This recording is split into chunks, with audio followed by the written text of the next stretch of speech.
Here's a number that should shake you. 120,000 Muslims witnessed the Prophet declare Ali as the successor at Ghadir Khum.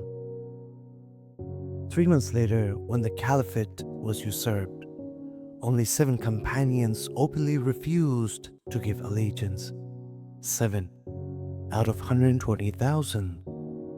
The greatest community in history, people who had seen miracles, who had sacrificed everything for Islam, who loved the Prophet more than their own children, and only 7 had the courage to say no when it mattered.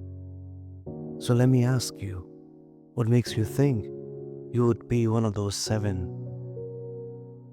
All praise be to the one who created the heavens and the earth, the shining sun and the radiant moon, the clouds that give us shade, the food that nourishes us, and the water that sustains us, the creator of joy and happiness, and the creator of you and I.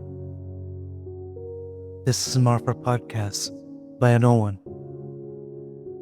Before we go any further, we want you to analyze the history from a different lens, a way of seeing that will transform not just how you understand Islamic history, but how you understand reality itself. But there is a problem. When we look at history, when we analyze events, when we try to understand what happened after the Prophet's death, we make a fundamental error. We see things through the lens of Kathrat, multiplicity, fragmentation, disconnection. We look at events as isolated incidents, separate, unrelated, disconnected from each other. Ghadir Khum, that's one event. Saqifah, that's a different event. Fatima's sermon about Fadak, another separate incident. The attack on her house, something else entirely. Imam Hassan's betrayal, 30 years later, completely unrelated. Ashura, a different story altogether. This is what Kathrat means. This is seeing reality as fragmented multiplicity. And when you see through the lens of Kathrat, you become short-sighted. Your memory becomes selective. Your analysis becomes superficial. You see the parts but miss the whole. You see the trees but miss the forest. You see the incidents but miss the pattern. But there is a different way of seeing things through the lens of Wahdat, unity, integration, the recognition that everything is connected. As we see in Islamic philosophy, it teaches us true knowledge requires seeing reality not as disconnected fragments, but as an integrated whole. Events are not isolated. They're ontologically aligned. They're expressions of the same underlying reality manifesting across time. Think about it. When you look at a river, you don't see a million separate water molecules moving independently.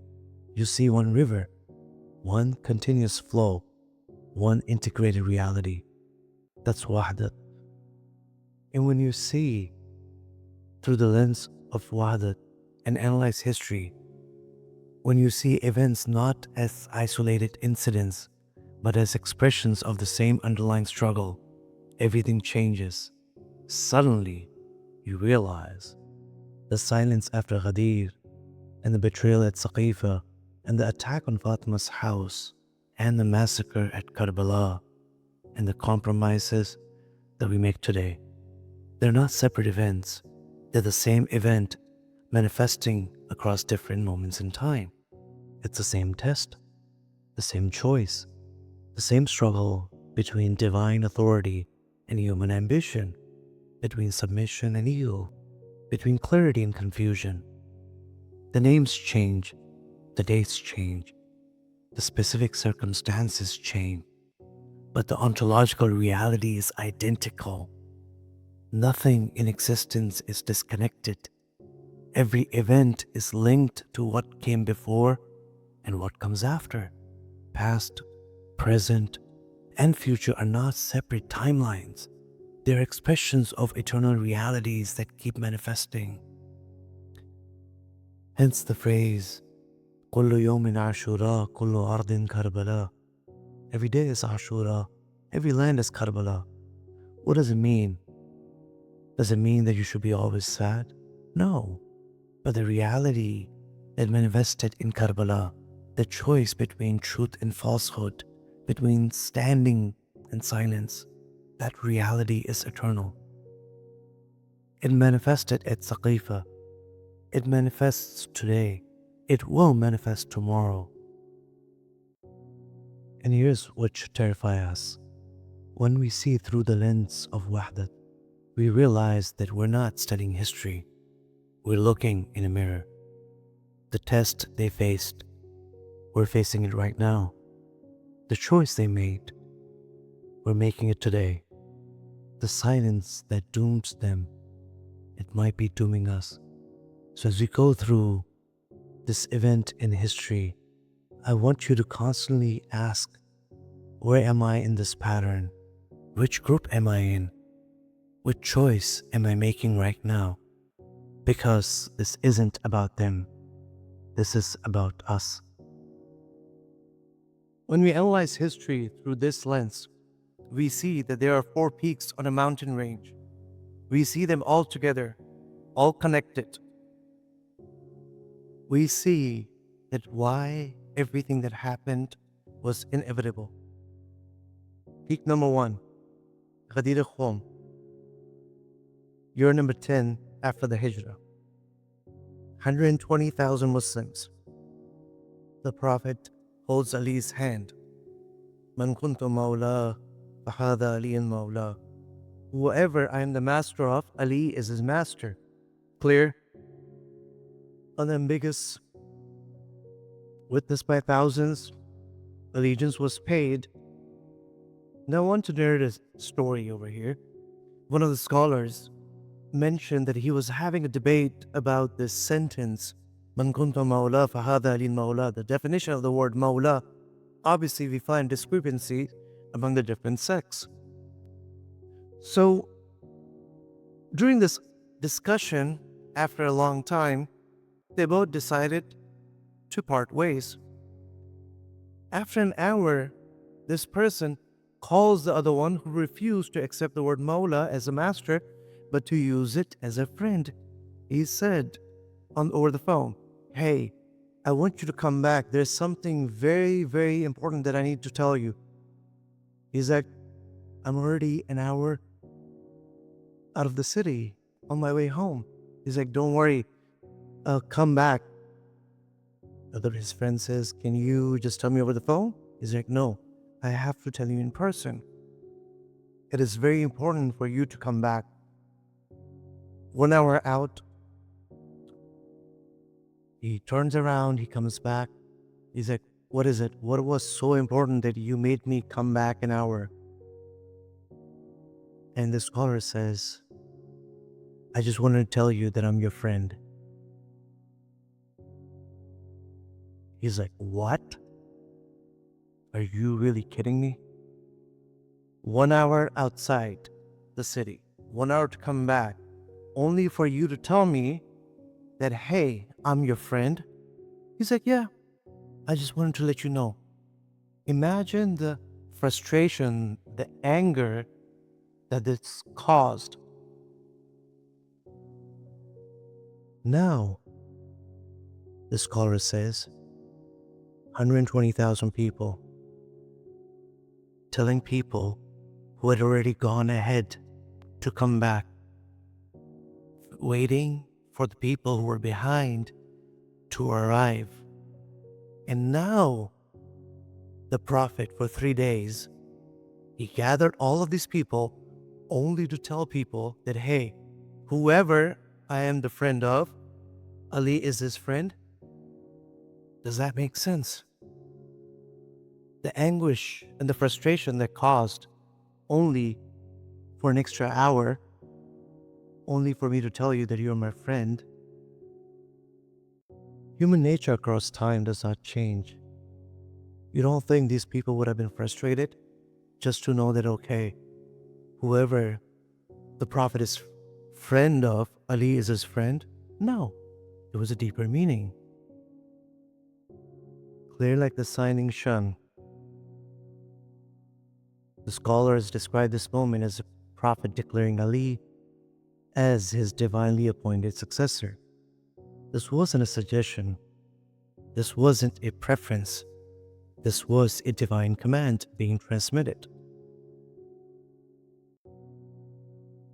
Peak number 2, Saqifah, year 11 after Hijrah, 3 months later.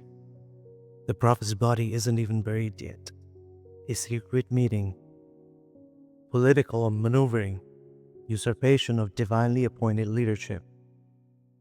Only 7 companions refused to give allegiance, or some narrations say 12. 7 or 12 out of 120,000 who witnessed Ghadir. There's a term in psychology called historical amnesia. Not the amnesia of brain injury or disease, but psychologically motivated forgetting when the truth is too uncomfortable, too inconvenient, too costly to remember. The mind does not just ignore it. The mind actively suppresses it. It's not that people forgot Ghadir. It's that remembering Ghadir became psychologically unbearable because it would force them to confront what they were about to do. So they engaged in selective memory. They remembered the Prophet fondly. They were in love with the Prophet.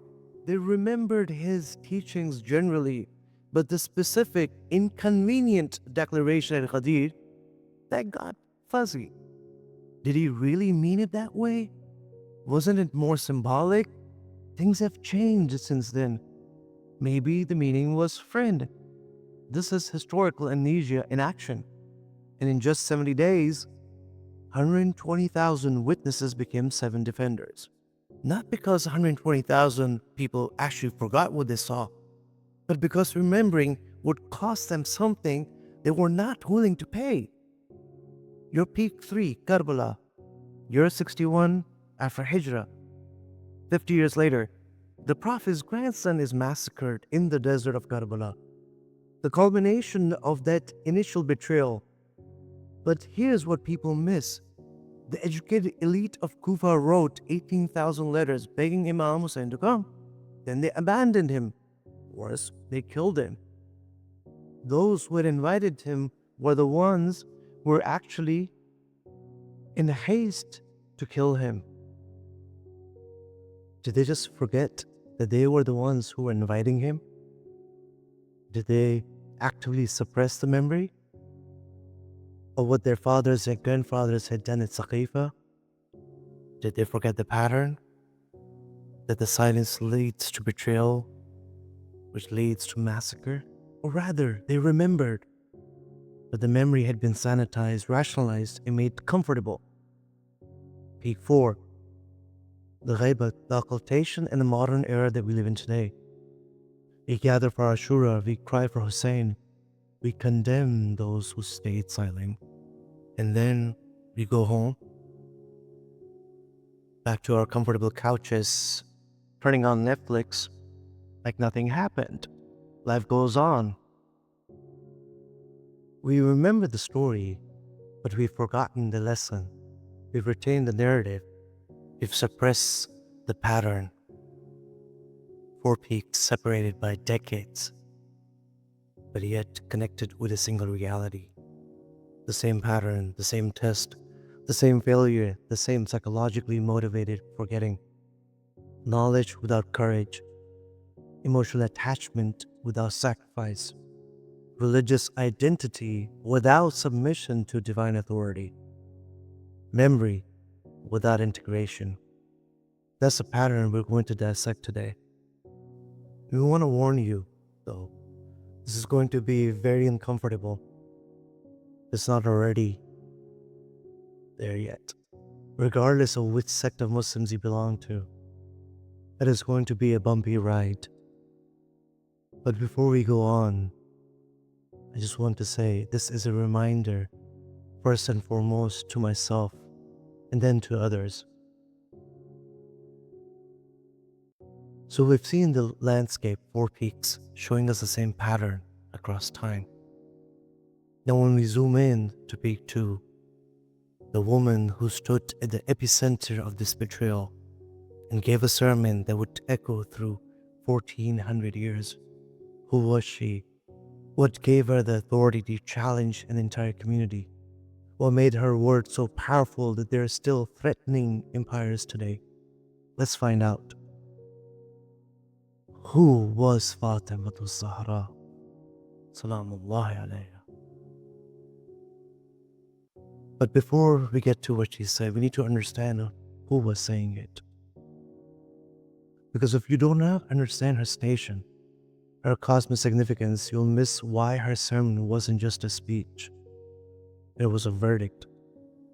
Her names, each one a station. The Prophet gave her multiple titles. Each one reveals a dimension of her reality. Al-Zahra, the radiant one. Al-Batul, the one severed from worldly attachment. Al-Tahira, the pure one. This isn't just moral purity, this is ontological purity. She was created from the light of divine proximity. But here's the name that matters the most for understanding her sermon. Abiha, the mother of her father. How can a daughter be the mother of her father? Wait, what?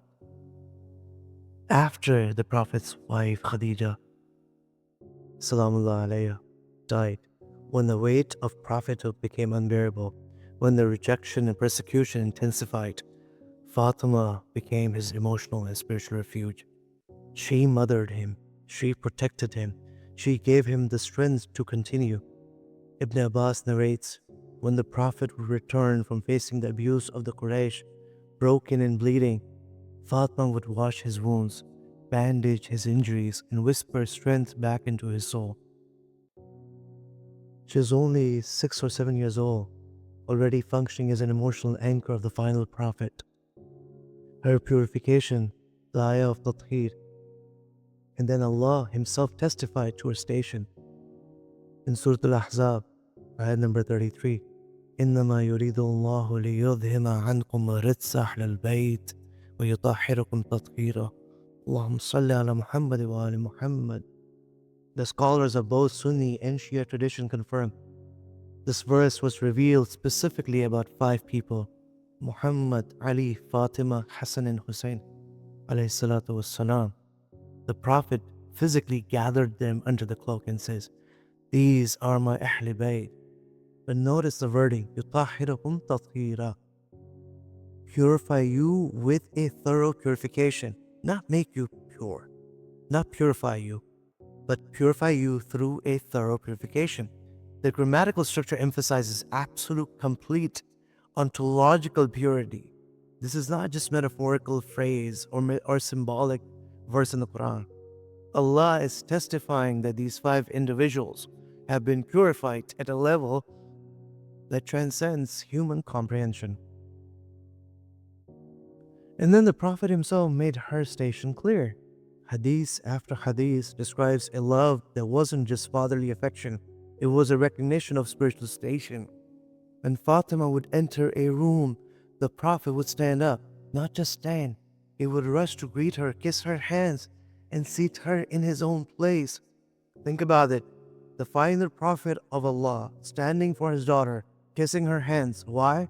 Because he saw in her something the companions did not fully comprehend. He saw the nur, the divine light that she carried. He said about her, Fatima is a part of me. Whoever angers her has angered me. Whoever angers me has angered Allah. That is not a metaphor. Her anger is His anger. His anger is Allah's anger. That's who's about to enter the mosque and deliver the sermon. The ontological weight of her word. So when Fatima stands up to speak, broken, grieving, her ribs fractured from the attack on her house, This is not just a political speech. This is a divinely purified being, the daughter of the Prophet, the mother of the Imam, speaking with full weight of divine proximity.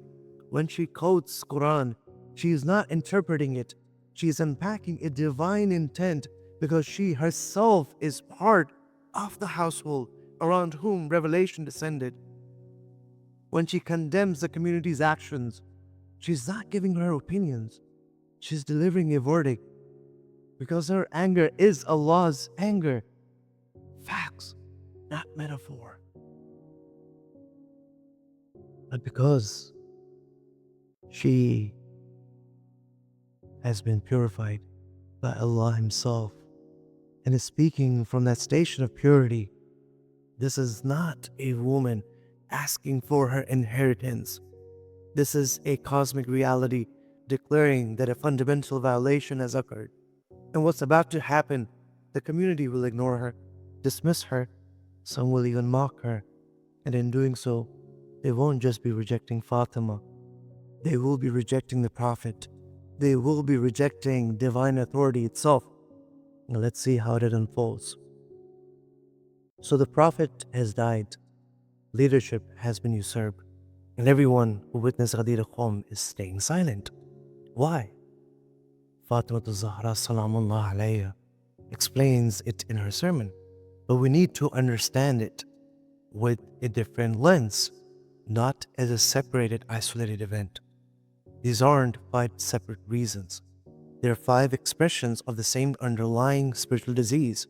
And here's what's going to hurt. Every single one of these reasons is operating within us right now. Reason number 1, the roots of Jahiliyyah still remained. Islam had only governed Medina for 10 years. The Quran describes a wave of conversions after the Makkah's conquest. And Allah says in chapter 110, أعوذ بالله من الشيطان الرجيم إذا جاء نصر الله والفتح ورأيت الناس يدخلون في دين الله أفواجا. When Allah's help and the conquest comes, and you see people entering the religion of Allah in multitudes. Most Muslims converted in the last 2 or 3 years of the Prophet's life. Before that, for centuries, ignorance, Jahiliyyah had ruled. One of the scholars notes the system of Islam was established, but the culture of Islam was still developing. They knew the rules of Islam, but had not internalized its reality. They prayed, but the prayer had not transformed their hearts. They accepted Ali intellectually, but weren't willing to sacrifice for it. Sound familiar? How many of us have conceptual Islam versus lived Islam? Yes. Conceptual Islam versus living a dini lifestyle. We know what Tawheed means by definition, but do we submit when it conflicts with our desires? And here's where historical amnesia becomes critical. The term in psychology called historical amnesia, which we introduced earlier when talking about the 4 peaks. But let's see how it operates at the root level. Historical amnesia is not just about forgetting facts. It's a selective suppression of uncomfortable truths across generation. Stage 1, active suppression, which happens in the first generation. The companions who witnessed Ghadir actively avoided thinking about it. When it came to mind, they would redirect. The situation is complex. Things have changed. We need unity. Step 2, rationalized narratives. Second generation. Their children heard sanitized versions. Yes, the Prophet loved Ali, but the leadership was chosen through consultation, which is also Islamic. Step 3, by the time of Karbala, the educated elite of Kufa genuinely did not connect their massacre of Hussein to their grandfather's silence at Saqifah. The pattern had been erased from collective memory, not because they were unintelligent, because remembering was psychologically unbearable. There's a reason why Syeda Zahra uses this word in her famous sermon at Fadak. Haskatul nifaq. She uses the word the thorns of hypocrisy, a small plant that looks harmless until it grows and the thorns emerge. This isn't calling them hypocrites in the absolute sense. It's saying that Islam had not penetrated deep enough to uproot the thorns of Jahiliyyah ignorance, thinking combined with their suppression of uncomfortable memories. Historical amnesia allowed those thorns to grow in the dark. That thorn is still growing in every era, in every community, in every single one of us. Look around us. The mirror for us. How many Islamic teachings have we forgotten? Because remembering them would be inconvenient.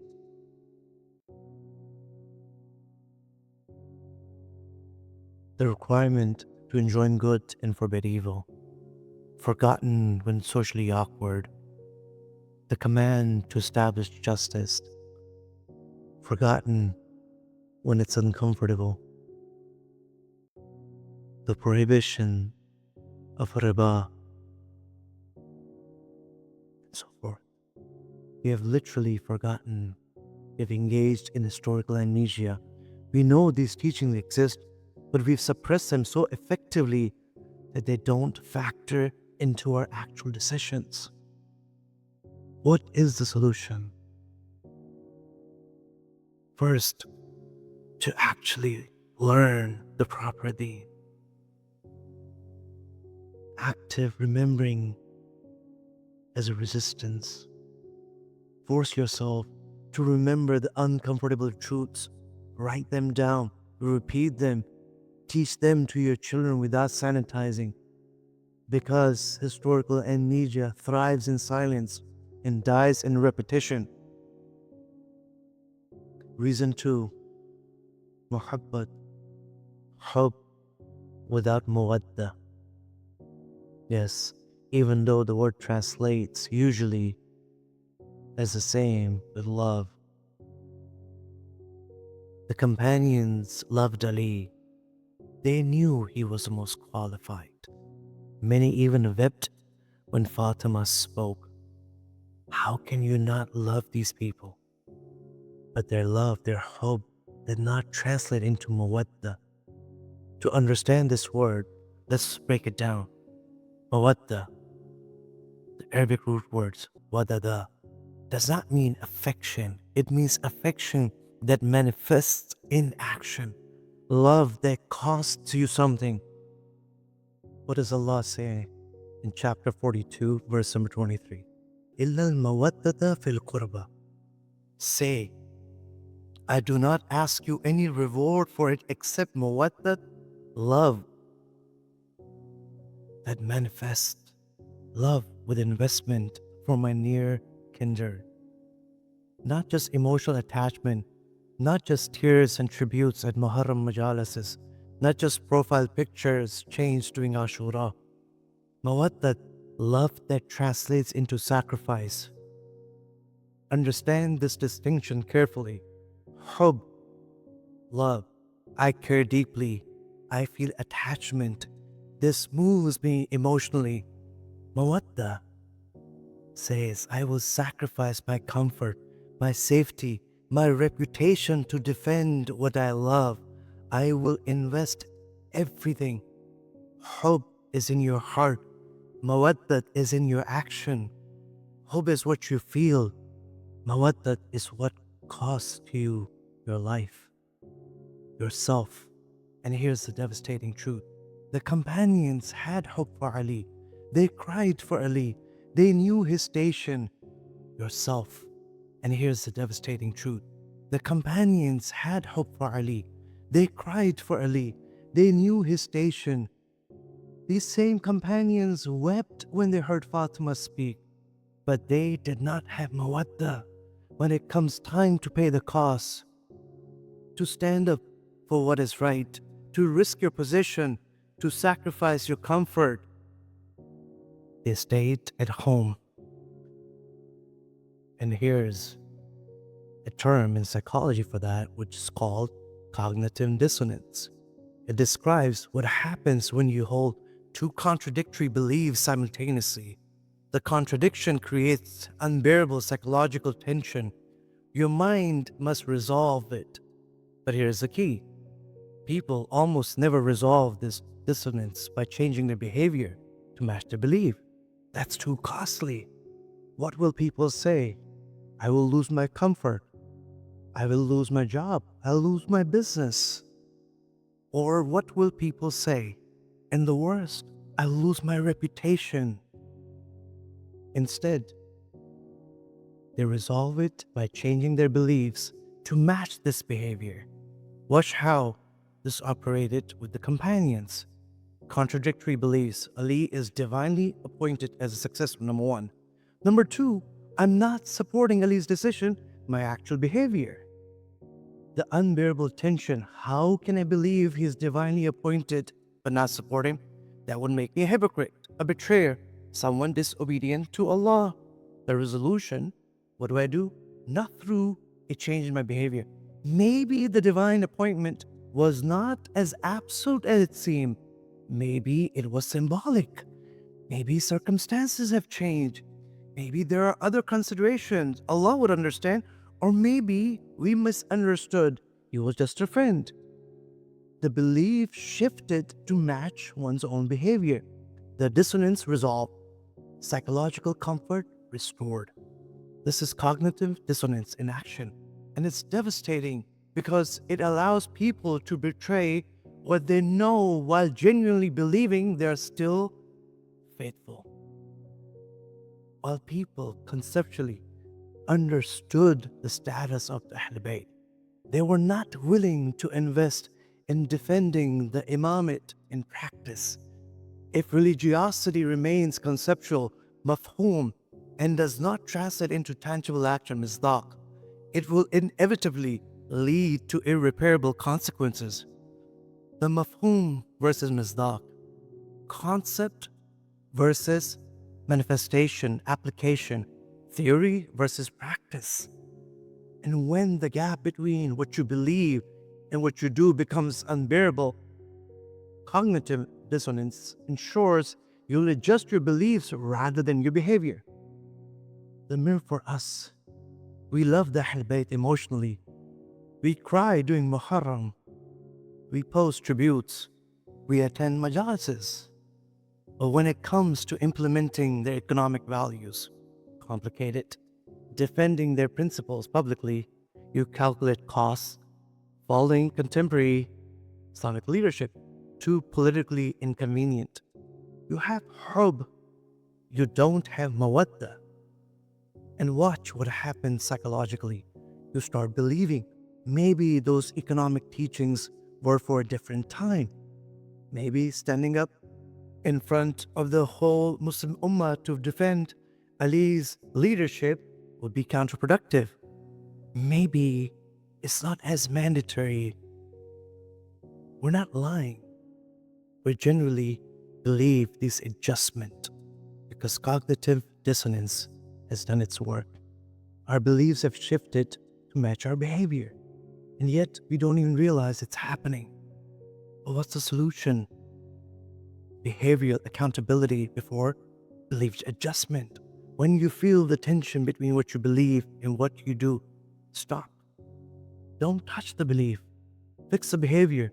Force your actions to match your knowledge before allowing your knowledge to shrink to match your actions. But here comes another caveat. A lot of times we have no knowledge. We actually have not read. We decide, okay, this is what I've heard on thousands of lectures on YouTube, but never really opened the book. Never really looked beyond the superficial events of Karbala or Ghadir or Fatimiyya or even Zuhur. We have a fiction of imagination that we have created in our minds, and we think that is knowledge. But in order for me to fix my actions to match what real knowledge is, I need to read, I need to ponder. If there's anything that one can do, practice only one word in the Quran. The first verse, the first word of that verse, Iqra. Read. If you can only implement this one word of the Quran. Get the true knowledge. Because once you have the knowledge, you're able to identify the shift, being uncomfortable.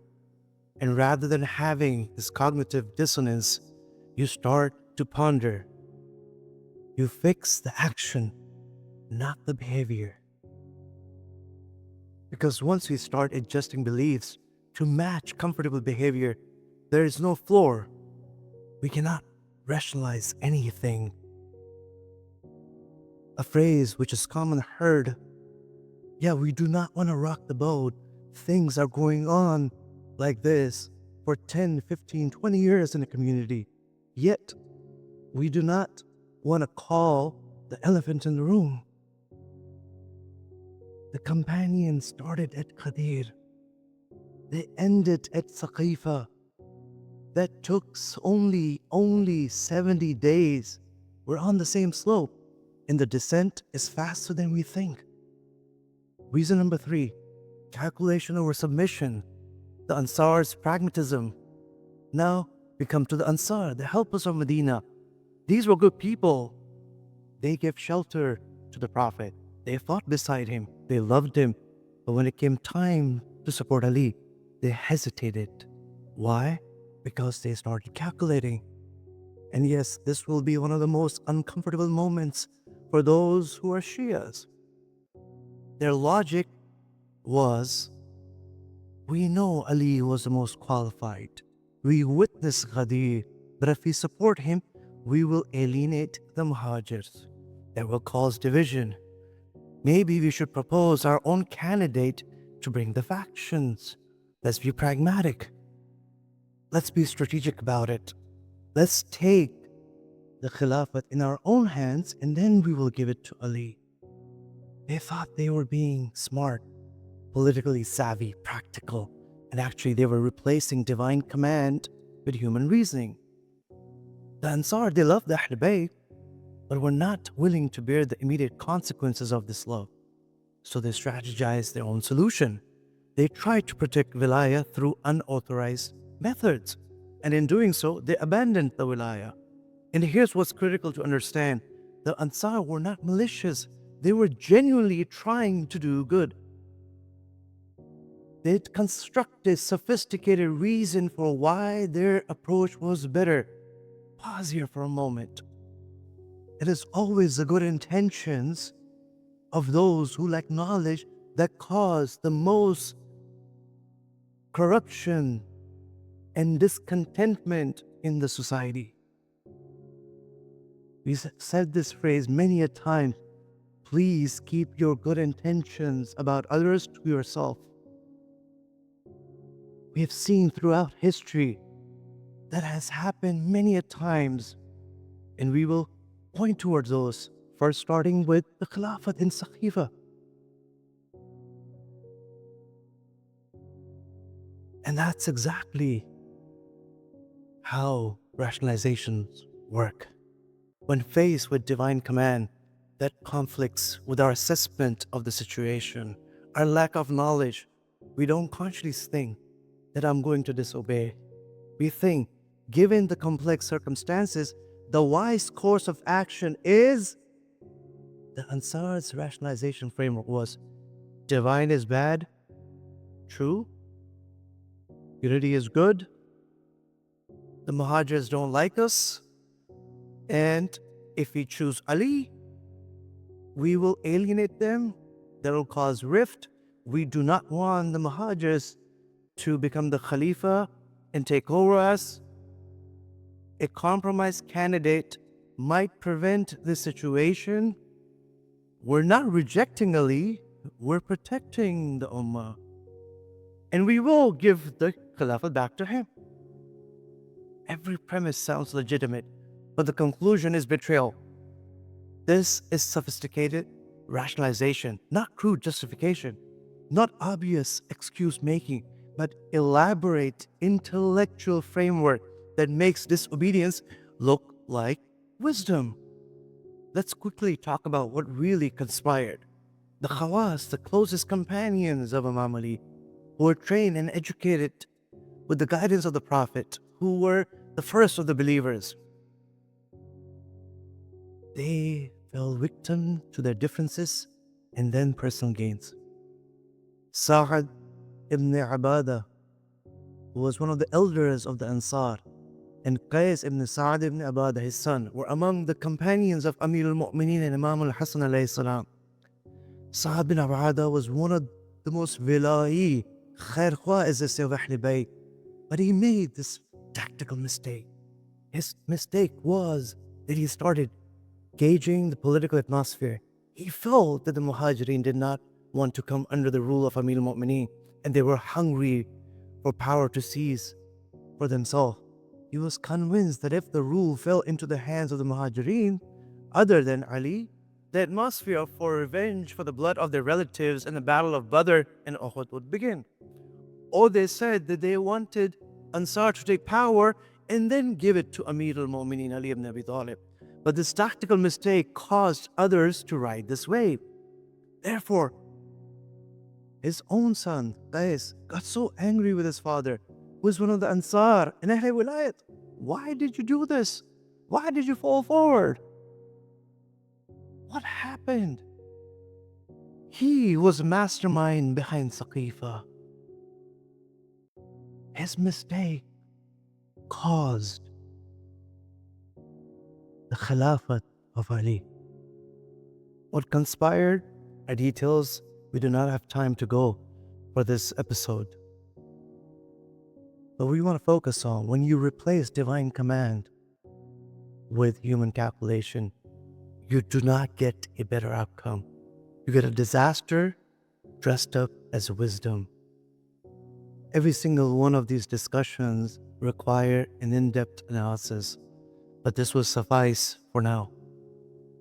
This is Saqifah, logic reborn, and it always leads to deviation because you're trying to achieve divine objectives through undivine means.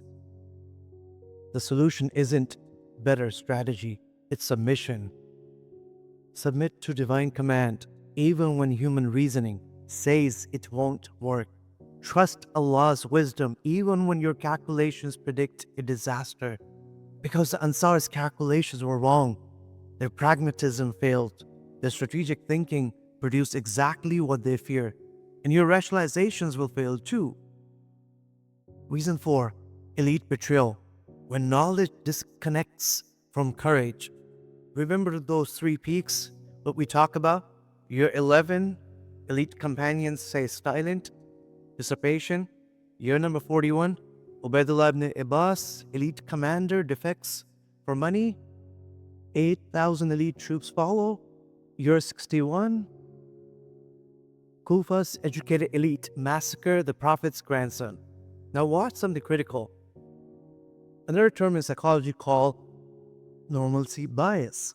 Normalcy bias is the psychological tendency to believe that what happened to them won't happen to me. Even when you see a pattern, even when you recognize the danger, even when you know the historical precedent, you assume you're somehow exempt.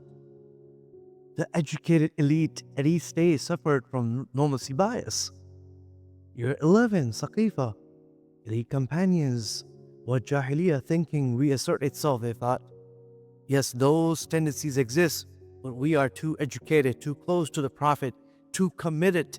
We would never betray the divine authority. Guess what? They did. Year 41, Siffin. Ubaidullah ibn Abbas watched his predecessor's failure.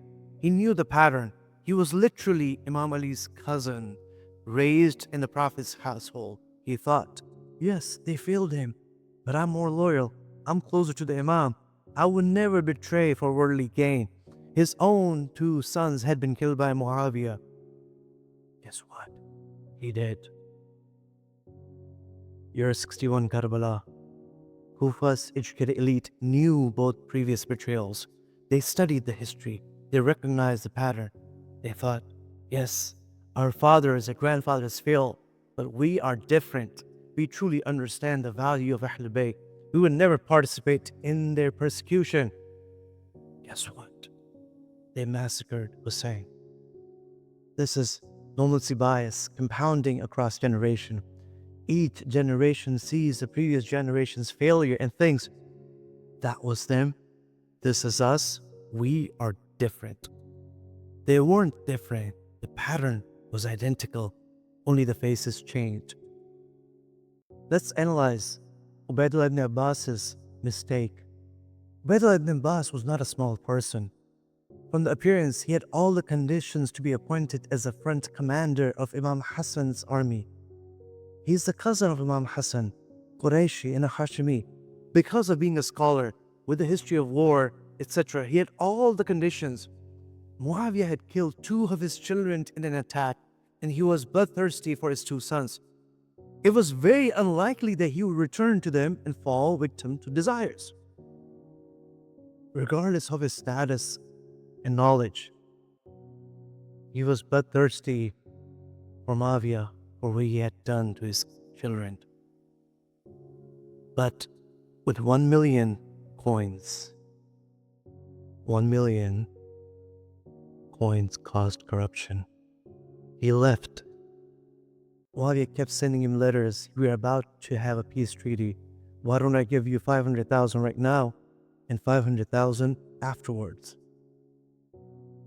He thinks to himself, well, if the peace treaty is happening, what's the point of me being over here?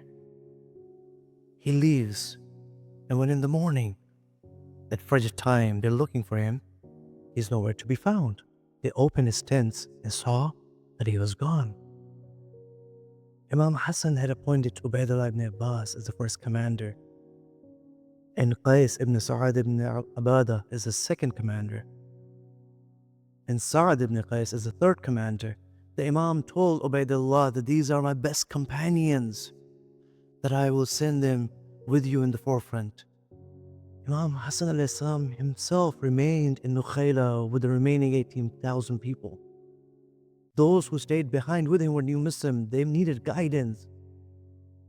The Imam sent his khawas, his close one, in the forefront. When Ubaidullah ibn Abbas fled, there was a mutiny. 8,000 of those 12,000 people separated and disintegrated. Qais ibn Sa'ad ibn Abada was able to keep the 4,000 people from running away with a strong sermon. And it turns out most of them were those who were steadfast. These were the ones about whom Imam Hassan said that I sent the best with you because they stayed almost until the end. These are my khawas. But when the news reached the second wing, which was with Imam Hassan, where the 18,000 people had encamped, Muawiyah had been spreading rumors after rumors until the news reached that they had attacked the tent of the Imam and took the cloak, the aba, from his shoulder, and they even pulled the rug from under the feet of the Imam. Imam Hassan was wounded, left with no one by his side, all because of a single mistake of the most closest companion of the Imam. He did not think that he was betraying. He thought he was being strategic. Cognitive dissonance from reason 2 was operating in him too. Contradictory beliefs. Imam Hassan is the rightful leader in the Imam. And if the peace is happening and we're not going to war, I might as well get the money because there's no way I'm going to get Muawiyah. Resolution through belief adjustment. Well, maybe rightful leadership is more complex. Maybe there are legitimate differences of opinion. Maybe in these circumstances, Muawiyah's stability is preferable. Who knows? His beliefs shifted to match his behavior. He betrayed while believing he was being wise. And 20 years later, when the consequences of their betrayal culminated in the massacre of Hussein at Karbala, the educated elite of Kufa experienced the same Normalcy bias. They thought, yes, our fathers compromised. Yes, Ubaidullah betrayed. Yes, this happened, but we are different. We truly love Ahlul Bayt. They wrote 18,000 letters begging Hussein to come. Then they killed him. This is a pattern that haunts Islamic history. The educated betrayed. Scholars calculate the elite compromise, not out of ignorance, out of sophisticated cost-benefit analysis combined with normalcy bias, and makes them think that they're exempt from the pattern they are repeating. Where are today's scholars, professionals, intellectuals when values are under assault? Too often, silent, calculating, rationalizing, protecting their positions, worried about their platforms, concerned about their reputations, too educated to be dismissed as ignorant, too calculated to claim they don't know, too certain of their own exceptionalism to recognize their Ubaidullah or Sa'ad. Small compromises compound into catastrophic deviation. Ubaidullah probably told him so. If it's happening, might as well just benefit from it. Strategic. He'll return to principles later. He didn't. That's how educated people betray. Not dramatically, incrementally, not ignorantly, calculatedly, not suddenly, through small compromises that compound. And we're on that path right now. And here's the caveat. We think we're different. We're experiencing normalcy bias right now. We're reading this, we're listening to this, recognizing the pattern and thinking, yes, that happened to them, but we are different. I will not betray when the Imam of the time comes. That's exactly what they thought. Reason number 5. And finally, we come to the most sophisticated reason: psychological manipulation. The historical accounts describe what happened after Saqifah. 50 or 60 Bedouin Arabs were strategically planted and they were hired. They would walk in the city of Medina and make noise so that no one would dare to oppose. Several people were forcibly arrested and beaten. And once the psychological barrier is established, most people self-censor. They don't need to be silenced. They silence themselves. Today, this operates at industrial scale. Algorithmic amplification makes fringe positions seem mainstream. Coordinated campaigns create impression of organic consensus. Cancel culture makes resistance seem career-ending. Think tanks generate sophisticated justification. Media repetition makes lies feel like obvious truth. Different technology, identical psychology. The 50 or 60 Bedouins chanting in the street of Medina have now changed into Twitter bots, trending. Everyone says, studies show, experts agree, and now you feel insane for doubting. But when you see manufactured consensus against you, when everyone seems to agree, they're called outdated.